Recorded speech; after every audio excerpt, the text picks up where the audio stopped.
Es una idea divina. Es triste que la Iglesia está descubriendo el plan divino de los pequeños grupos solo hace unas pocas décadas, pero si revisamos la historia del pueblo de Dios a lo largo de los tiempos, veremos que Dios no creó al ser humano para que viviera solo. En la misma creación, Él dijo, no es bueno que el hombre esté solo. Y si dijo no es bueno, es porque sin duda no es bueno. Y no se estaba refiriendo solo al aspecto conyugal, sino también al aspecto social. No es bueno que el hombre viva solo. En una iglesia de 1000 personas, de 1000 miembros, por ejemplo, ¿quién conoce a quién? Pero en un grupo de 10 o 12 personas, todo el mundo se conoce. Mira lo que dice Salmo 133, versículo 1. Mirad cuán bueno y cuán delicioso es habitar los hermanos juntos en armonía. Los hermanos juntos, vivir juntos, conocerse uno al otro. De repente hasta saber la fecha del cumpleaños de cada uno. Saber si uno está enfermo, si uno perdió el empleo esta semana, en fin. Cómo es bueno, cuán delicioso es para Dios y para los seres humanos también, que los hermanos habiten juntos en armonía. Gálatas capítulo 6, versículo 2. Sobrellevad los unos las cargas de los otros y cumplid así la ley de Cristo. Mi querido, la idea divina de la unidad de varios es una realidad en la propia divinidad. ¿Por qué? Porque Padre, Hijo y Espíritu Santo son 3 personas que viven en un grupo cerrado. Son un solo Dios, pero son 3 personas y trabajan, cada uno tiene una función específica. El hecho de que Dios es el creador no quita al Señor Jesucristo y al Espíritu de la obra de la creación. El hecho de que Jesucristo vino a la tierra a morir por nosotros no quita al Padre ni al Espíritu Santo de la bendita obra de la redención. Y el hecho de que el Espíritu Santo guía y llena de poder a su iglesia hoy no quita la actividad del Padre y del Hijo realizando el mismo trabajo. Entonces, si Dios es una unidad organizada de 3 personas, el ideal divino para su iglesia también es que, aunque tengamos 1000, 2000 miembros, seamos una unidad organizada en pequeños grupos para trabajar por Él. Veamos ahora, en la segunda parte, los grupos pequeños en la Biblia. No es una idea ni un plan del Nuevo Testamento, este asunto de los pequeños grupos. Encontramos la idea de la organización de pequeños grupos ya en los tiempos de Moisés. Voy a contarte la historia actualizando, trayendo la historia para nuestros días. Moisés dirigía una gran multitud y estaba enloqueciendo al pueblo, porque todo el mundo, cualquier problema, le traía a Moisés. Moisés ya estaba desesperado, ya no sabía qué hacer. Yo estoy imaginando la historia, esto no lo busques en la Biblia porque no vas a encontrar, pero lo estoy tratando de ilustrar. Un día Séfora, la esposa de Moisés, escribió para el papá Jetro, le dijo, mira, estoy a punto de separarme aquí porque Moisés no tiene tiempo para los hijos, no tiene tiempo para mí, no tiene tiempo para nada, trae los problemas de afuera para la casa, no se puede conversar con él. Entonces el suegro, como todo buen suegro, pues viajó para ver qué es lo que estaba sucediendo.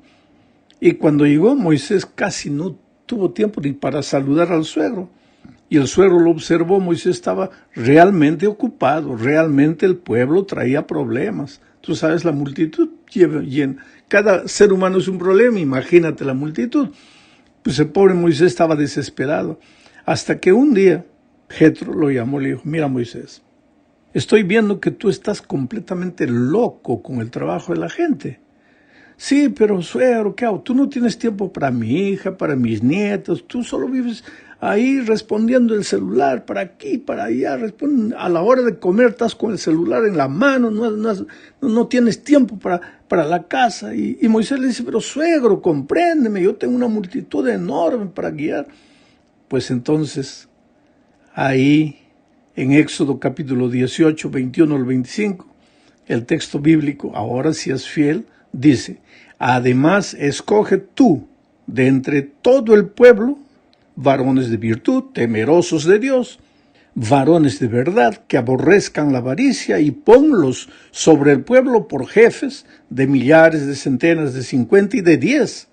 Ellos juzgarán al pueblo en todo tiempo, y todo asunto grave lo traerán a ti, y ellos juzgarán todo asunto pequeño.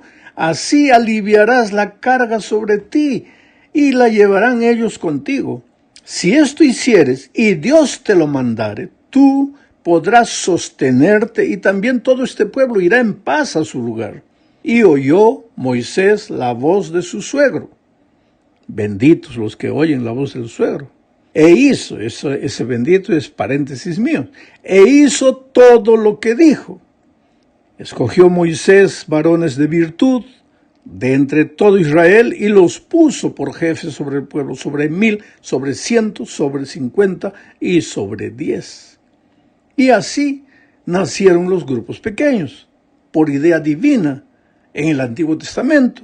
Y de esa manera el pueblo pudo funcionar mejor y Moisés pudo vivir un poco más. Ahora, la idea bíblica no se queda solo en el Antiguo Testamento. En el Nuevo Testamento, mira lo que dice Lucas 6, 12 y 13, ahora refiriéndose a Jesús. En aquellos días, Él, Jesucristo, fue al monte a orar y pasó la noche orando a Dios. Y cuando era de día, llamó a sus discípulos y escogió a 12 de ellos, los cuales también llamó apóstoles. Mi querido, entiende esto. Mientras Jesús desarrolló su ministerio en la tierra, Él fue enfático al enseñar a sus discípulos que la evangelización debería tener como base las casas de los creyentes, pequeños grupos. No lo dijo específicamente. Jesucristo mismo usó la casa de Pedro y de Andrés como centro de evangelización. Al enviar a sus discípulos al campo misionero, les ordenó que fueran a las casas, a pequeños grupos, y a partir de ahí, de las casas, ellos establecieran una red de otros hogares convertidos, hasta evangelizar toda la ciudad. Jesús no solo quería establecer una iglesia, sino una familia espiritual formada por familias y familias y familias. Ahora, a los pequeños grupos puedes llamarles células si quieres, puedes llamarles hogares, iglesias. El asunto es que toda iglesia debe estar organizada en pequeños grupos. Bueno, ahora hablemos en el punto 3 del propósito de los pequeños grupos. Esta es la tercera parte de nuestro estudio. Mira, en Testimonios para la Iglesia, la sierva de Dios dice lo siguiente, y voy a analizar un poco la cita de ella. La formación de pequeños grupos como base del esfuerzo cristiano, quiere decir que cualquier proyecto misionero de la iglesia debe tener como base los pequeños grupos. Dice, la formación de pequeños grupos como base del esfuerzo cristiano me ha sido presentada por uno que no puede errar y sin duda se está refiriendo a Dios. Quiere decir que el plan divino de los pequeños grupos no es humano. A la sierva de Dios se lo mostró el propio Dios. Y ella sigue diciendo, si hay muchos miembros en la iglesia, organícense en pequeños grupos para trabajar no solo por los miembros de la iglesia, sino en favor de los incrédulos. Quiere decir que la organización de pequeños grupos tiene dos propósitos. Trabajar en favor de los miembros de la iglesia, hacerlos crecer espiritualmente. Y en segundo lugar, trabajar en favor de las personas que todavía no son miembros de iglesia. Es un propósito conservador y un propósito evangelizador.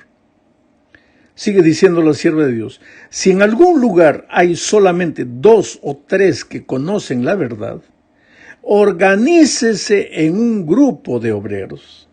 Si hay 2 o 3, ya organícese un pequeño grupo.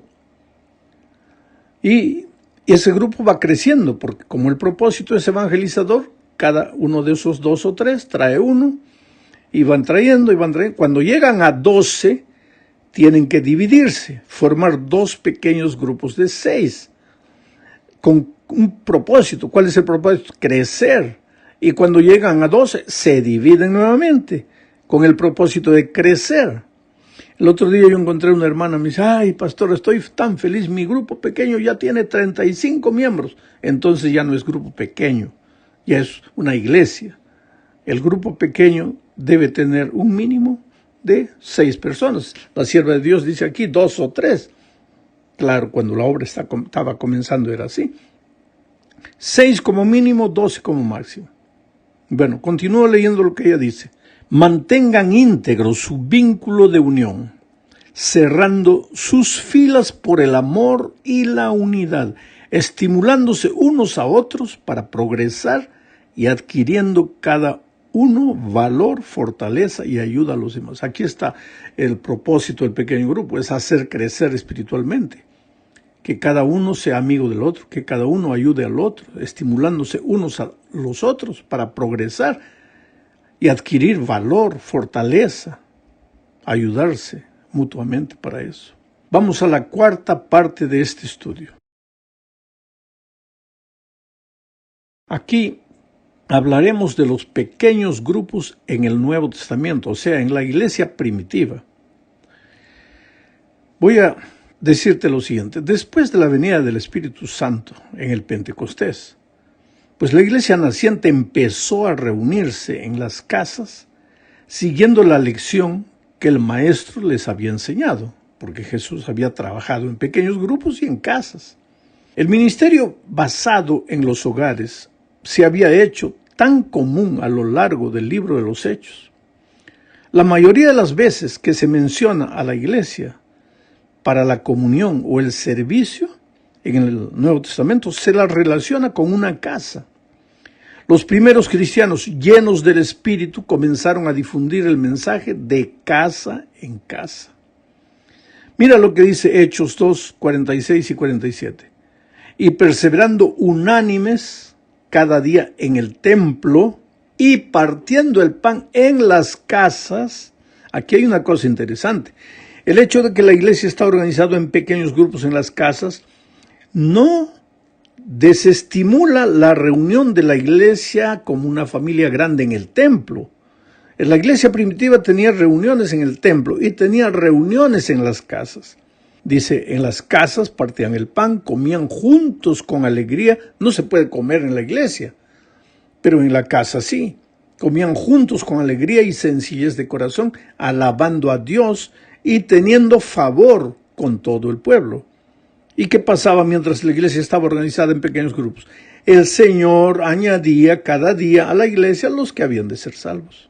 Hechos 2, 41 y 42 dice, así que los que recibieron su palabra fueron bautizados y se añadieron aquel día como 3,000 personas y perseveraban en la doctrina de los apóstoles, en la comunión unos con otros y en el partimiento del pan y en las oraciones. Mira que en la iglesia primitiva, como resultado del trabajo en pequeños grupos, se convertían miles como resultado de ese estilo de vida. El versículo 42 enfatiza que los nuevos conversos se mantenían fieles a las enseñanzas de los apóstoles. O sea, no había apostasía. Se mantenían fieles a las enseñanzas de los apóstoles y en el mutuo compañerismo y en el partimiento del pan y en las oraciones. La palabra compañerismo involucra la idea de pequeños grupos en los cuales uno ayudaba al otro.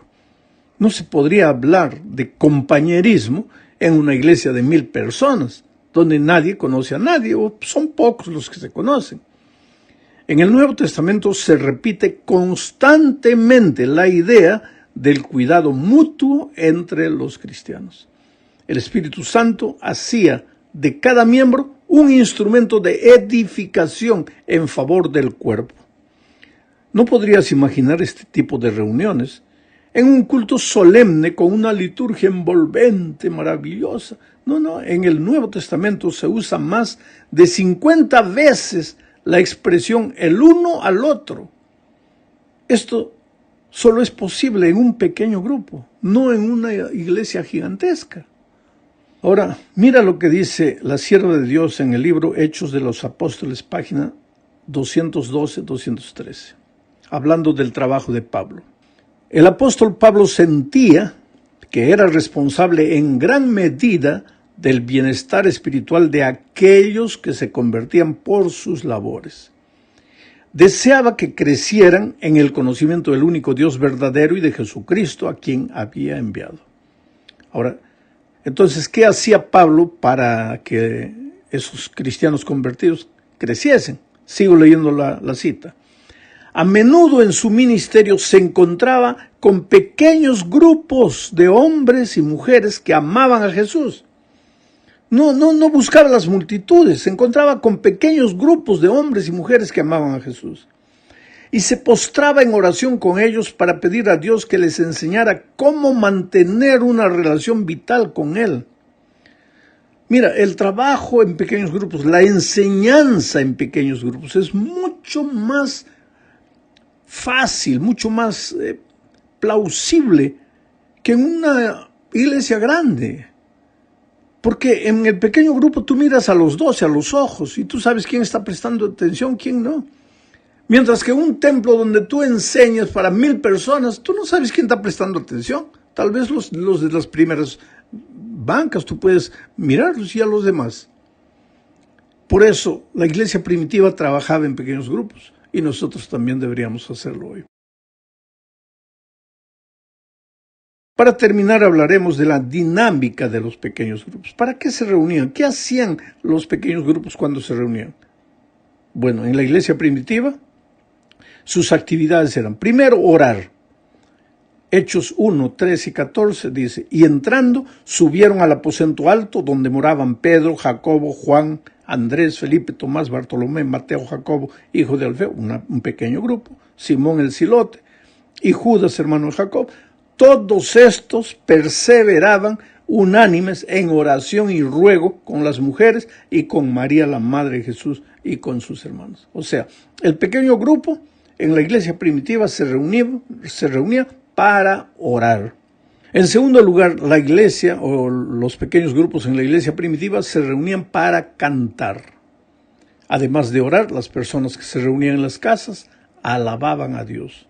Los cánticos eran parte de sus actividades. Pablo enseñó en Efesios 5:19 lo siguiente, hablando entre vosotros con salmos, con himnos y cánticos espirituales, cantando y alabando al Señor en vuestros corazones. O sea, la iglesia primitiva, los pequeños grupos se reunían para orar primero, para cantar después. En tercer lugar, para testificar.